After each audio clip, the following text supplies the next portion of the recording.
할렐루야. 손명수 목사입니다. 요즘에 어렵다고 많은 분들이 물질의 어려움을 굉장히 호소를 많이 해요. 굉장히 호소를 많이 하는데 저도 이제 뭐 상상을 못하는 고난의 시대를 다 이제 겪어왔습니다. 겪어왔는데 이스라엘의 역사를 한번 보겠습니다. 이스라엘을 출애굽을 시켜놓고 이제 광야 40년은 이제 그들을 하나님께서 부르심 받은 하나님의 백성들에게 성장을 시키는 과정이었다고 볼 수가 있죠. 예. 근데 저는 이제 여호수아서 5장을 가서 이 말씀에서 굉장히 은혜를 많이 받았고, 저는 정말 내 내면에서 공감을 하는 사건입니다. 제가 얼마나 가난했냐면, 정말 이 가난이라는 것을 지긋지긋할 정도였고요. 냉방을 살아야 했고, 돈 10원도 없었고, 김치도 정말 얻어서 볶음밥에서 김치볶음밥에서 학교를 보낼 정도로 이렇게 이제 살아왔습니다. 그러면 어느 시점이 딱 됐을 때 저에게 네가 애굽의 수치가 물러갈 것이다 라고 말씀을 하셨어요. 근데 그게 무슨 말씀인지 몰랐습니다.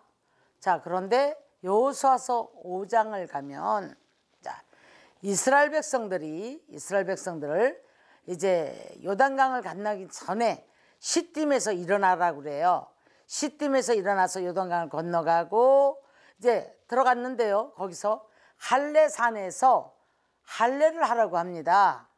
할례를 하라고 그래서 이제 돌칼을 가지고 할례를 하고 났는데 이런 말씀을 하죠. 이제 애굽의 수치가 물러갈 것이다 라고 하면서 그 땅에서 난 곡식을 먹게 되었다, 이렇게 말씀을 해요. 자, 이제 저는 오늘 제가 이 말씀을 가지고 영적으로 한번 풀어보려고 합니다. 가난 풀리는 거, 시딤은 어디입니까? 시딤에서 일어나라고 그랬거든요.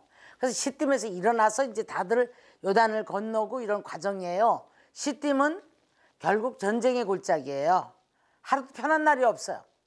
그래서 역청구덩이가 있었고, 거기서 한 발 빠지고 나면 또 한 발 빼고 나면 또 빠지고, 오늘 이제 이것을 갖다가 우리 고난으로 볼게요. 고난을 건넜는가 하면 또 한 발 빠지면 또 한 발 빠지고, 물질에도 이거 갚았는가 하면 저것 돌아오고, 그래서 다들 힘들어한단 말이에요. 시딤 골짜기에서 일어나라고 그랬거든요. 일어나라. 자, 요단강은 죽는강이에요. 무엇이 죽어야 됩니까? 하나님의 말씀에 내 생각이 죽어야 돼요. 그리고 내 수단과 방법이 죽어야 돼요. 그러니까 도대체 내 수단과 방법 가지고 경험 가지고는 요단강이 갈라질 수가 없어요. 그래서 이제 이 요단강에서는 자기의 의지와 모든 것을 죽고 거기에서 하나님이 그 강을 건너게 하시는 역사가 있어야 할 줄 믿습니다.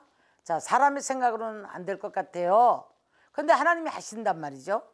근데 뭐라고 말씀하셨냐면, 제사장들이 먼저 법궤를 메고 들어서라, 언약궤를 메고 들어서라, 이렇게 말씀을 해요. 왜 여기에서는 이렇게 언약궤라는 말을 계속 썼을까요? 우리는 성경을 통해서 언약 받은 백성입니다. 또 어떤 분들은 나름대로 기도하다가 꿈으로, 환상으로 직접 듣기도 했고, 이런 많은 언약을 받은 백성이에요. 이 언약을 받은 백성은 언약을 따라가야 되는 거예요. 쉬지 말고. 버리라면 버려야 되겠고, 들어가라면 들어가야 되는데, 사람의 생각과 자기 의지와 방법이, 경험이 느껴지니까 이 요단을 못 건너는 거예요. 많은 분들이 다들 목회 앞에서도, 목회자들이, 많은 또 성도들이 문제 앞에서 이리 갈까 저리 갈까, 어떻게 하면 이 요단강이 갈라질까, 이것 때문에 몸부림을 치는 그런 분들을 많이 만나요. 수단과 방법을 찾죠. 사람을 찾죠. 그 다음에 경험을 찾죠. 그런데 여러분, 절대 그래가지고 넌 요단강이 갈라지지 않아요. 여기 요단강은 우리 앞에 있는 문제인 줄로 믿습니다.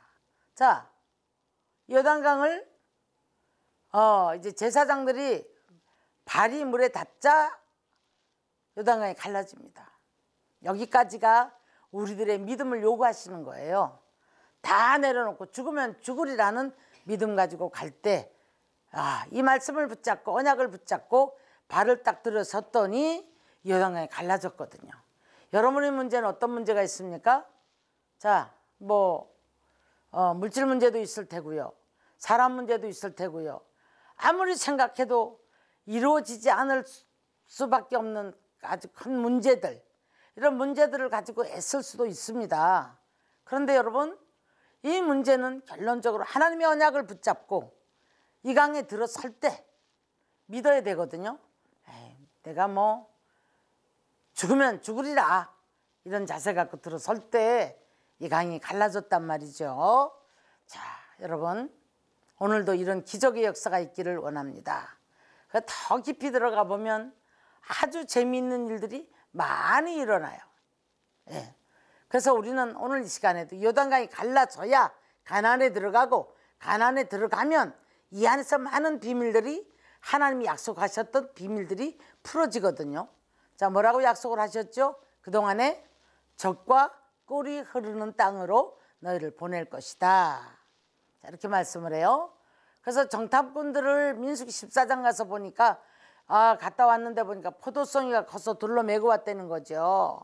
엄청난 거기에 이제 옥토에서 일어나는 많은 이제 식물들, 과일들 보고 왔거든요. 그럼에도 불구하고 믿지 못하는 자들은 늘 불평하고 원망하고 시험하고 그러다가 광야에서 다들 이제 못 건너는 이런 결과들을 낳고 말았지만, 오늘 이 요단강이 갈라지는 요단강 앞에 섰던 모든 이들은 제사장을 따라서 이 요단강 물이 갈라졌을 때에 자, 놀라운 기념비를 세울 수 있는 축복의 사람들이 되어진 것을 볼 수가 있습니다. 자, 그러므로 말미암아 우리가 이제 어떤 문제가 있든지 간에 여러분 이 요단강을 여러분의 문제로 보셔야 돼요. 그러면 자, 믿음을 가지고 언약궤를 붙잡고 믿음으로 죽으면 죽으리라 할 때 여러분이 문제가 요단강이 갈라지고 하나님이 하셨습니다. 하나님이 하셨습니다라는 기념비를 세울 수 있는, 하나님의 영광을 위한 기념비를 세울 수 있는 축복의 사람이 되어질 줄 믿습니다. 이와 같은 문제를 붙잡고 고통하는 모든 이들을 위해서 이 시간 제가 이제 성경을 풀어드렸는데, 이 성경의 말씀을 붙잡고 저도 여러분을 위해서 기도하겠습니다. 자, 기도하겠습니다. 이와 같은 문제를 가지고 계신 분들은 우리 다 같이 기도에 동참하셔서 기적의 역사가 있기를 주의 이름으로 축원합니다. 기도하겠습니다. 하나님, 우리는 아무리 생각해봐도 우리 앞에 이 요단강이 갈라질 것 같지가 않습니다. 너무나 깊고 넓고 아버지, 사람의 생각으로는 할 수 없지만 낙타가 바늘귀 속으로 들어갈 수 없다고 주님 말씀하셨습니다. 그러나 사람으로는 할 수 없으되 하나님으로서는 하실 수 있느니라고 말씀하셨사오니, 우리 앞에 있는 아버지 요단강보다 더 크고 넓은 문제가 있다 할지라도 아버지, 오늘도 말씀을 따라여 언약을 붙잡고 믿음으로 아버지 들어서는 축복의 사람들 되게 하여 주옵소서. 죽으면 죽으리라 믿음을 붙잡고 믿음으로써 하나님의 약속을 붙잡고 아버지 일어나게 하여 주옵소서. 들어서게 하여 주시옵소서. 그때 감당할 수 있는 모든 문제들이 풀어지는 역사가 있게 하여 주시옵소서. 우리 주님 오늘도 함께하여 주심을 믿습니다. 믿음을 다하여 주시옵소서. 성경의 약속들을 믿어지게 하여 주시옵시기를 바라고 나며 예수님의 이름으로 기도드리옵나이다. 아멘. 아멘. 우리 하나님은 오늘도 함께 하시고 살아계셔서 이스라엘 백성들에게 이런 기적을 베풀어 주셨던 것처럼 여러분 앞에 있는 엄청난 문제들도 다 역사가 일어날 줄 믿습니다. 할렐루야. 아멘.